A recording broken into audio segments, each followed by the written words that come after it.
ನಮಸ್ತೆ ಫ್ರೆಂಡ್ಸ್, ನಿಮ್ಗೆಲ್ಲ ತಿಳಿದೆ ಕಳೆದ 2-3 ದಿನದಿಂದ ಸೋಷಿಯಲ್ ಮೀಡಿಯಾದಲ್ಲಿ ತುಂಬಾ ಅಪ್ಡೇಟ್ ಬರ್ತಾ ಇದೆ.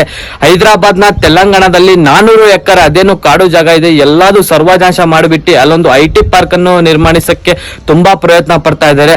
ಅದ್ರ ಬಗ್ಗೆ ಪ್ರೊಟೆಸ್ಟ್ ಮಾಡ್ಲಿಕ್ಕೆ ನಮ್ಮ ವಿದ್ಯಾರ್ಥಿನಿಯರು ಪ್ರೊಟೆಸ್ಟ್ ಮಾಡ್ಲಿಕ್ಕೆ ಅದೇ ಜಾಗಕ್ಕೆ ಹೋಗ್ತಾರೆ. ಆದ್ರೆ ಅಲ್ಲಿನ ಪೊಲೀಸ್ ಸಿಬ್ಬಂದಿಗಳು ಅವರಿಗೆ ತಡಿಲಿಕ್ಕೆ ಲಾಠಿ ಚಾರ್ಜ್ ಅನ್ನು ಮಾಡ್ತಾರೆ.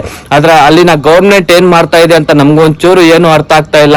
ಯಾಕಂದ್ರೆ ನಾವು ಓದಿರುವಂತಹ ಪುಸ್ತಕದಲ್ಲಿ ಕಾಡು ಉಳಿಸಿ ನಾಡು ಬೆಳೆಸಿ ಅಂತ ಬರ್ದಿದೆ ಹೊರತು ಕಾಡು ನಾಶ ಮಾಡಿ IT ಪಾರ್ಕ್ ಅನ್ನು ಕಟ್ಟಿ ಅಂತ ಯಾವುದೇ ಪುಸ್ತಕದಲ್ಲಿ ಬರ್ದಿಲ್ಲ.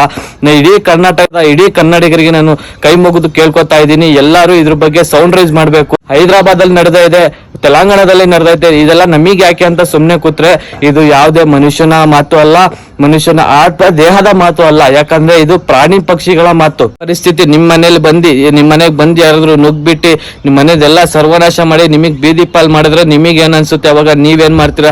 ಜನ ಹತ್ರ ಬಂದು ನ್ಯಾಯ ಕೇಳ್ತೀರಾ, ಮೀಡಿಯಾದವ್ರ ಮುಂದೆ ಬಂದು ನ್ಯಾಯ ಕೇಳ್ತೀರಾ. ಆದ್ರೆ ಆ ಮೂಕ ಪಕ್ಷಿ ಮೂಕ ಪ್ರಾಣಿ ಯಾರ ಹತ್ರ ಹೋಗಿ ನ್ಯಾಯ ಕೇಳುತ್ತೆ? ನೀವೇ ಹೇಳಿ. ಇದ್ರ ಬಗ್ಗೆ ನಾವು ಇಡೀ ಕನ್ನಡಿಗರು ಸೌಂಡ್ ರೈಸ್ ಮಾಡ್ಬೇಕು.